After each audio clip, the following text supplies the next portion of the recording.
नौलैन उतारे होंगे। जर्रे उस खाक के ताबिंदा सितारे होंगे। जिस जगह मेरे आका नौलैन उतारे होंगे। और लोग तो हुस्ने अमल लेके चले यौमे हिसाब। या रसूल अल्लाह या हबीब अल्लाह, आका हम तो फकत तेरे सहारे होंगे। या रसूल अल्लाह या हबीब अल्लाह, आका हम तो फकत तेरे सहारे होंगे। और सोने दे दर्द जर्रे बदरों हिलाल बन गए। आका दे दर्द जर्रे बदरों हिलाल बन गए। कदमा नु चुम के रोड़े हीरे ते लाल बन गए। आका दे दर्द जर्रे बदरों हिलाल बन गए। कदमा नु चुम के रोड़े हीरे ते लाल बन गए। ते जिन्ना ते पईयां नजरां रब दे हबीब दियां। जिन्ना ते पईयां नजरां रब दे हबीब दियां। जग दे तबीब दियां।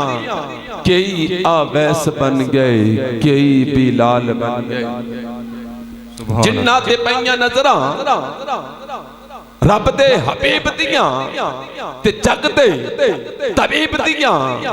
कई आवैस बन गए, कई बिलाल बन गए। कदमा नु चुम के रोड़े हीरे ते लाल बन गए। आज की ये उर्स पाक की महफिल बसिलसिलाए उर्स मुबारक बाबा जी पीर सैयद अब्दुल लतीफ शाह साहेब बुखारी, आपकी ये सालाना उर्स पाक की महफिल है। और सदात की एक तवील लिस्ट अल्हम्दुलिल्लाह, जिस तरह इश्तिहार पर नाम आवेजा है वैसे ही स्टेज पर सदात की एक तवील लिस्ट है। और एक बात सदात की नजर पेश कर रहा हूं कि अल्हम्दुलिल्लाह ये अहले सुन्नत को ये बहुत बड़ा इजाज़ हासिल है कि सदात चाहे काज़मी हो, चाहे मशहदी हो, चाहे बुखारी हो, चाहे शराजी हो, कोई भी सैयद है वो अहले सुन्नत के सर का ताज है। अहले सुन्नत के सर का ताज है।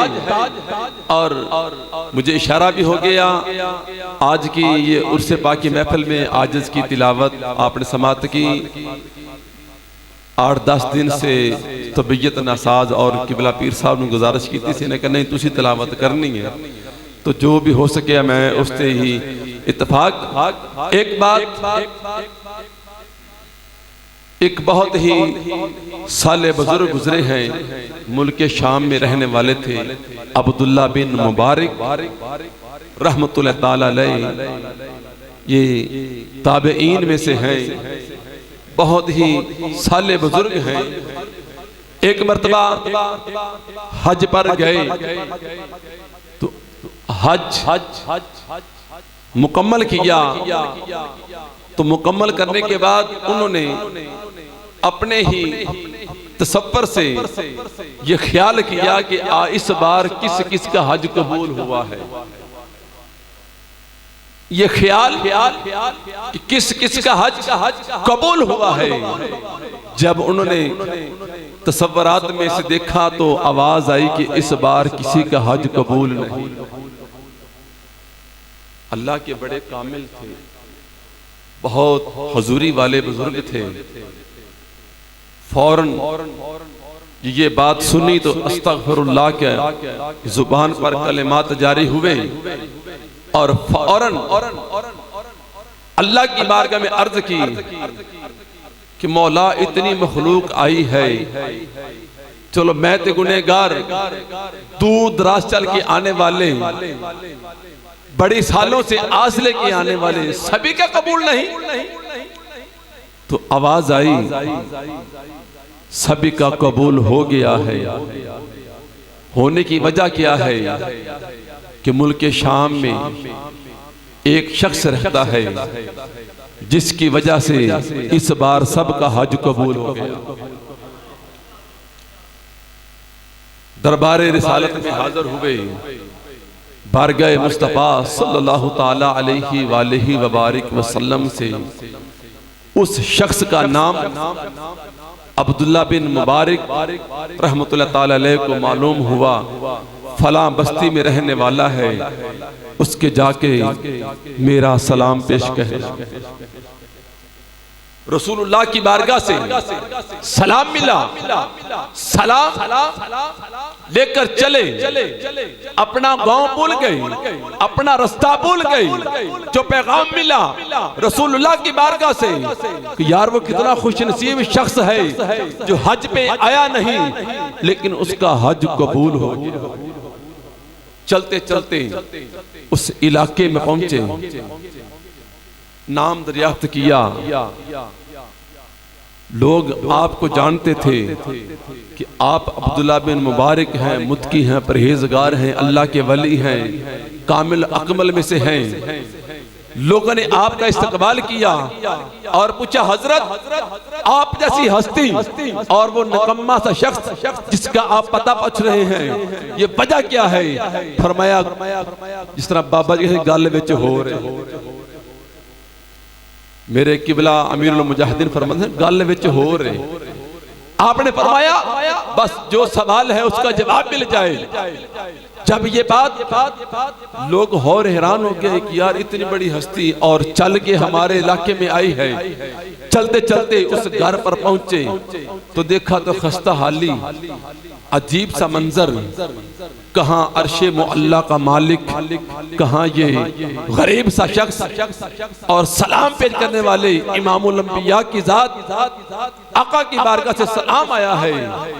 अब्दुल्ला बिन मुबारक ने जब उस शख्स से पूछा वजह क्या है, कोई तो ऐसी बात होगी जो रसूलुल्लाह सल्लल्लाहु ताला अलैहि वबारिक वसल्लम की बारगाह अक़दस से तुझे सलाम मिला है। उसने अर्ज किया आपका नाम अब्दुल्ला बिन मुबारक है? फरमाया हाँ मेरा नाम अब्दुल्ला बिन मुबारक है। फरमाया फिर बात आपको बता रहा हूँ, मैं मजदूरी करता, रोजाना जो मजदूरी करता उसमें से चंद सिक्के रख लेता कि यार चलो कद भी वक्त आएगा तो हज को जाएंगे, अल्लाह तौफीक देगा तो हज को जाएंगे। कहने लगे चलते चलते कई साल गुजर गए और मेरे पास इतने वो सिक्के जमा हो गए कि मैं हज करके वापस आ सकता था, इतना खर्चा मेरे पास हो गया। कहने लगे एक रात ये मेरे घर के साथ एक घर है और वो घर कोई आम घर नहीं है, आले रसूल का घर है। उच्ची कह दो।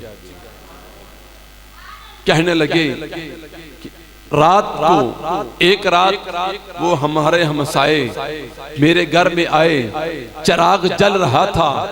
उसने अर्ज किया कि हमारा चिराग बुझ गया है और मैं चिराग रोशन करने के लिए आई हूँ। उस सैयदजादी ने चिराग रोशन किया, वापस गई, चिराग बुझ गया, फिर वापस आई, 3 बार चिराग रोशन किया। मेरे दिल में ख्याल आया कोई तो मामला है जो बार बार ये आले नबी के घर के चश्मो चिराग मेरे घर आ रही है। कहने लगे वो आगे आगे जा रही है, मैं उसके पीछे पीछे चलता गया। जब दरवाजे पर पहुंचा तो बच्चों ने पूछा अम्मा क्या लाई है? तो अम्मा कहती है कि बेटा मैंने 3 बार चिराग को बुझाया और जलाया है, लेकिन इस शख्स ने, ये हमारे हमसाए ने मेरा हाल तक नहीं पूछा और मैं खामोशी से वापस आ गई। जब ये बात मेरे कानों में आई तो मैंने अपने हज का इरादा तर्क किया। फौरन वो सारा माल उठाया, उसका अनाज खरीदा, एक बोरी भरकर उस सैयद के घर के दरवाजे के आगे रख के बैठ गया। अब मेरी हिम्मत नहीं थी कि दस्तक दूं। सुबह तहज्जुद का वेला हुआ, दरवाजा खुला, उन्होंने देखी अनाज की बोरी और वो उठा के ले गई। मैं बस घर वापस आ गया, बस इतना सा मेरा काम है। इधर मैंने अपने हज के सारे पैसे एक सैयदजादी के घर में पेश कर, उच्च कहते हो।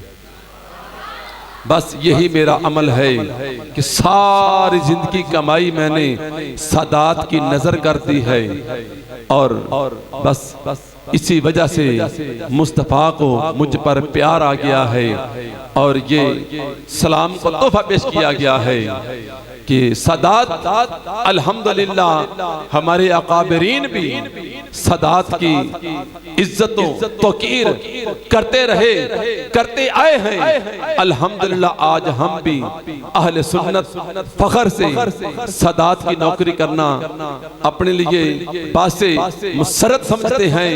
बस ये चंद अल्फाज इस आजिज के सादात की नजर हैं।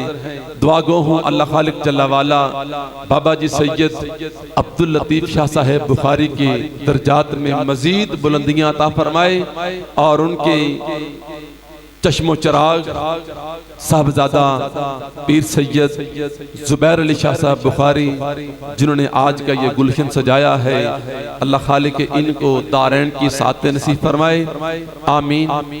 आमन्ना बिरब्बिल आलमीन। सुभान